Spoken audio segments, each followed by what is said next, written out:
What is it like to get an estimate from Hometown Painting? Hi, I'm Matt Stone, and I wanted to take a couple minutes to explain to you what it looks like when you schedule an appointment with our company.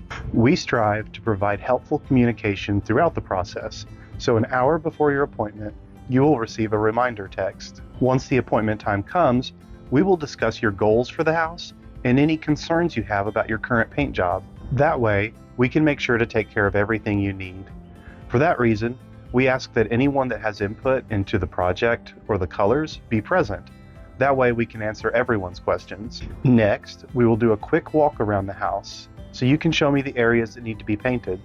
If you are painting inside, you can show me the rooms that you want to have painted. You can point out any problems that you have noticed, and if I see something that needs to be addressed, I will let you know. We can also talk about paint options to fit your budget and needs. Once we have a game plan for your house, I will take detailed measurements of all the areas to be painted.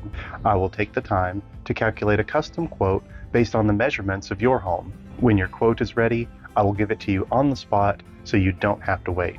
I'll take the time to answer any questions you have, and if you would like to move forward, it's easy to sign and accept the proposal right on your phone. Between now and our scheduled time, you can learn more about the painting process and our company on our website. We look forward to working with you on your next painting project. See you soon.